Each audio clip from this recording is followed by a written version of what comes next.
Mwiriwe neza, ndabasuhuje mwese abantu mukurikiye iyi shene yanjye ya Beni Grace TV.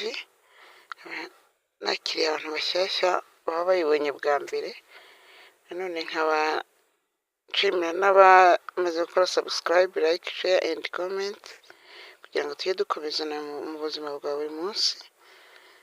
Rero uyu munsi nifuje kubereka uko bakora biswi. Biswi murabizi ko ari ikintu kiri mu bintu bisigaye bihenda, niyo mpamvu nahisemo kuvareka nayo nyibereke. Hano nari mfite ibintu hano. Aya ni amavuta ya bata umuntu yizi nayishongesheje. Hano hakaba ifarini, iyi ni ifarini inusu cyangwa se igikombe kimwe kinini gipima inusu. Hariya hakaba igi, iri ni igi. Hanyuma mfite n'isukari, nkagira na bureba. Ibyo bintu nibyo nashatse gukoresha biswi kugira ngo mbashe kubona biswi ziryoshye. Aha ndatangira mena igi ndarimenera muri ya mavuta.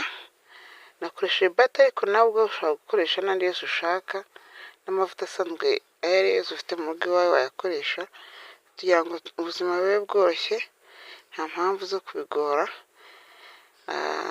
Hano ngiye gushyiramo isukari, ndashyiramo ibiyiko 8 by'isukari.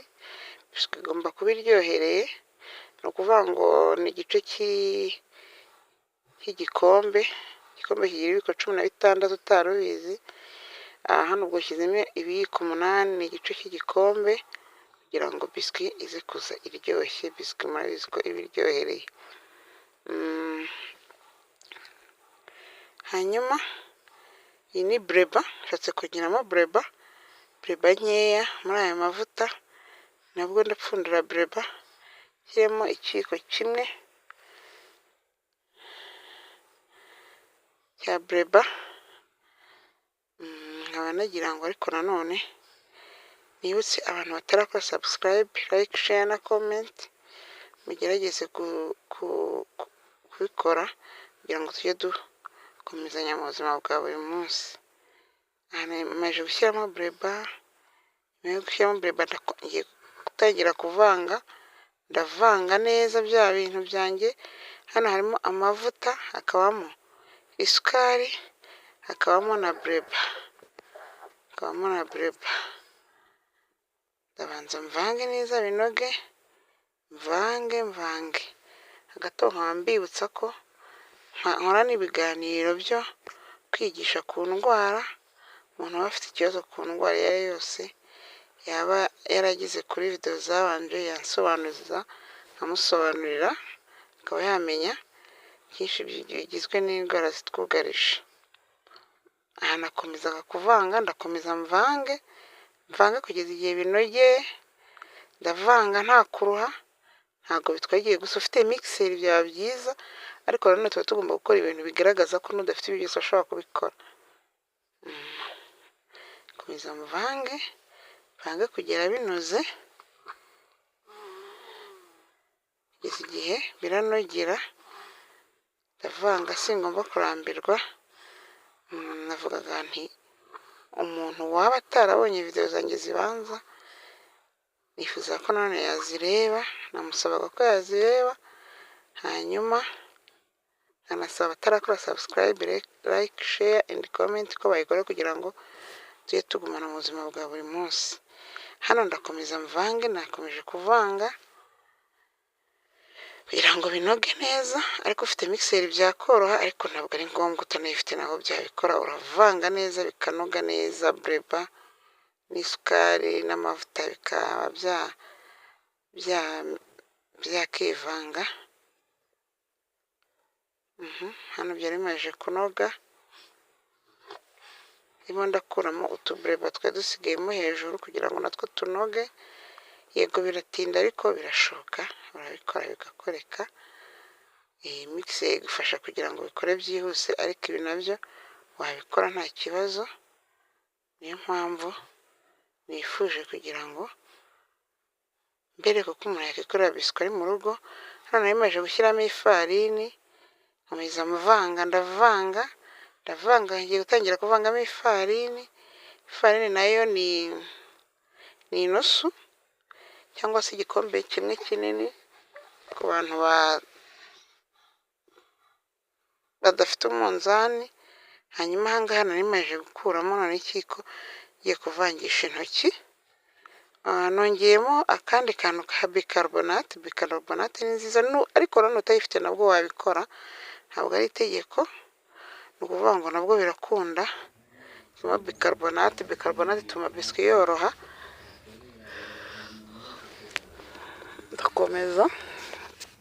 ndakomeza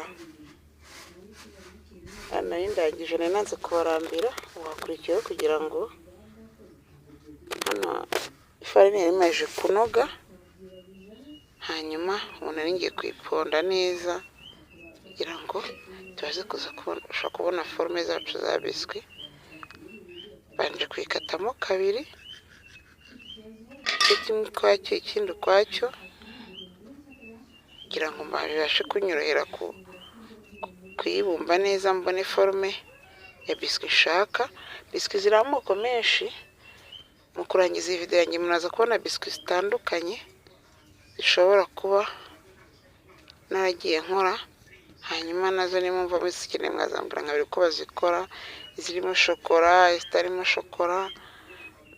Nashyizeho video igiye kurangira, umuntu urabasha kureba video akayirangiza araza kuzibona, aze kubona neza ukuntu nkora biswi. Hano nari ndangije kubumba neza, kumba birarangiye. Naje gutubumba neza kugira ngo nze kubona biswi z'ubwoko nshaka. Biswi nababwiye ngo ukora uko ushaka ko bari zo mu rugo, kugira ngo uze kubona biswi wumva ushaka, izo watekereje gukora. Hano nari maze ndi kuzibumba neza, ndazibumba neza kugira ngo zifate forume nshaka, ndimo ndashaka. Hano iyo ushatse uzishyira mu ishashi, nari maze kuzishyira mu gashashi. Hanyuma ndagenda nzishyira muri firigo zimara iminota 30 kugira ngo bimfashe kuba byakomeramo, bitume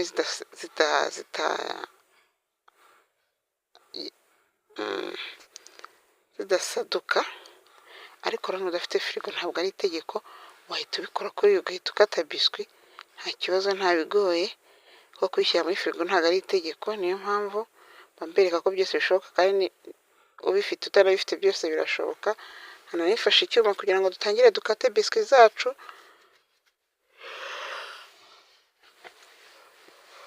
Yego, nifashe icyuma kugira ngo dutangire dukate za biswi zacu.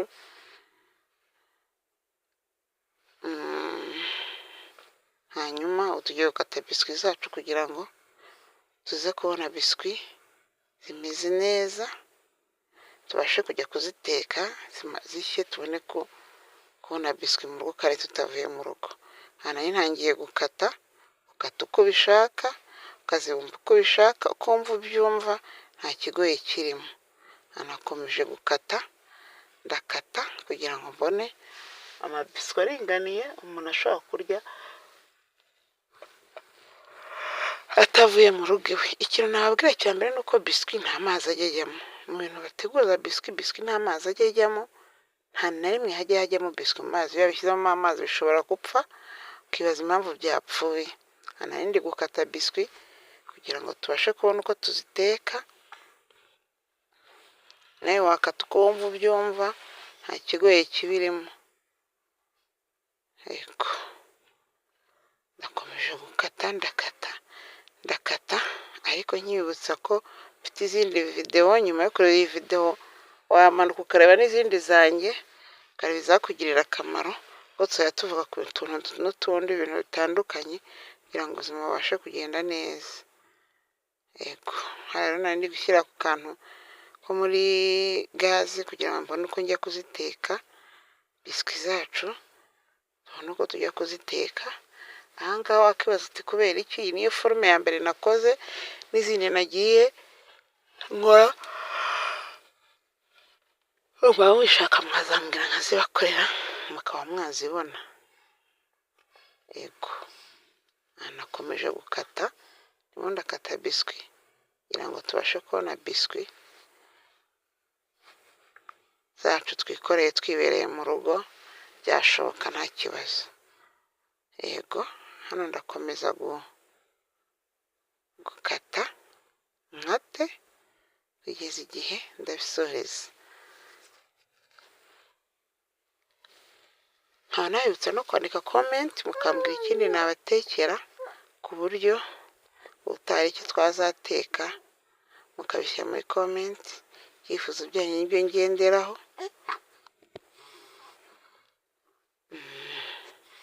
hano tugiye gukata n'ayandi yari isigaye kugira ngo tubone neza izindi biswi. Teke biswi zihagije mu rugo, wowe wazirya ukazihaga, atari ukuvuga ngo urajya kugura kamwe k'ijana ku muhanda cyangwa se ugura igihumbi muri alimentation urayirya kumva urayishaka. Aha rero biswi nari maje kuzirangiza, ndimo ndashyira akantu kugira ngo tujye guteka akantu ko muri furu. Hano hariho papiye aluminium nayibanjeho kugira ngo twirinde ko zashirira, niyo mpamvu muri kubona hariho ikintu cy'umweru, ni papiye aluminium nashyizeho kugira ngo ishobore kavaringa ntizishirire. Niziza gushirira ndakomeza nshyira biswi ku kantu kacu, ariko narihutisha kugira ngo ntabarambira, nta mpamvu zo kubarambira, ariko byibura murebe ko bishoboka ko umuntu yakikorera biswi ari mu rugo. Yego, aha nari nzirangije biswi, ubu harakurikiyeho kujya kuziteka, ariko uyu munsi ndatekera muri furu, ariko byanashoboka ko mu gihe utayifite ushobora no gukoresha imbabura, byose birashoboka. kuvuga ngo udafite furu ntabwo byakubuza kuba wateka biswi, nabyo byashoboka. Nabyo niba mubikeneye mwazanyakira muri comment, nkabereka ukuntu wateka biswi ku mbabura ukajya wirira biswi wawe.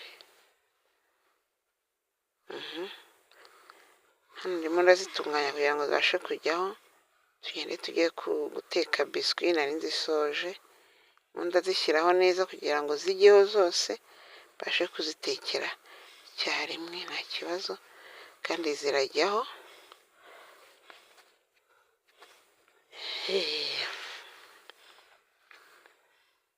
Biswi hano nari nzisoje, tuje kuzikora, hasigaye kuziteka.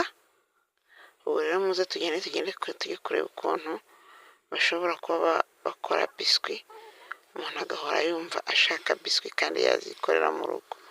Kakaza zindi uguze ku muhanda ntabwo ziguhaza, impamvu bakakujya uzitekera, ukajya uzitekera abana bakazirya bakazihaga. Aha turashoje, twari turangije gukora amabiswi yacu, tugiye kujya kuyateka kugira ngo tubone biswi zacu zimaze gushya kandi ziryoshye zimeze neza. Biswi wikoreye mu rugo ntabwo ukata utuntu dutoya, ahubwo ukata biswi umuntu ashobora kuba yarya imwe cyangwa ebyiri akumva arahaze.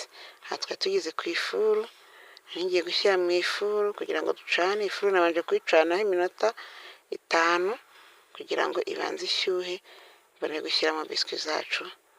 Ifuru imaze gushyuha, hanyuma nashyize mu 180, ndegera n'iminota 15 kugira ngo biswi ntabwo zitinda muri furu, uba ugomba kuziba hafi kugira ngo zitanashirira. Hano nari maze kurangiza ngiye gushyira muri furu, nshyize muri furu, hanyuma nategereje iminota 15, biswi ziba zihiye. Ndapfundikira, biswi ziba zihiye mu minota 15.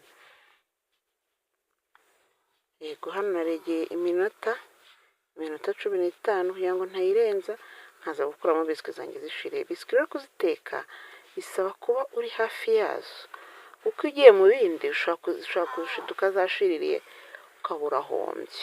Niyo mpamvu bisaba kuziba hafi. Hano zari zihiye, zahiye zimeze neza, biswi ziraryoshye. Hano ndimo ndazibereka zihiye kugira ngo n'undi wese utabizi azabashe kuzikora. Hano zari zihiye zimeze neza, aha zirahiye, nanjye kubereka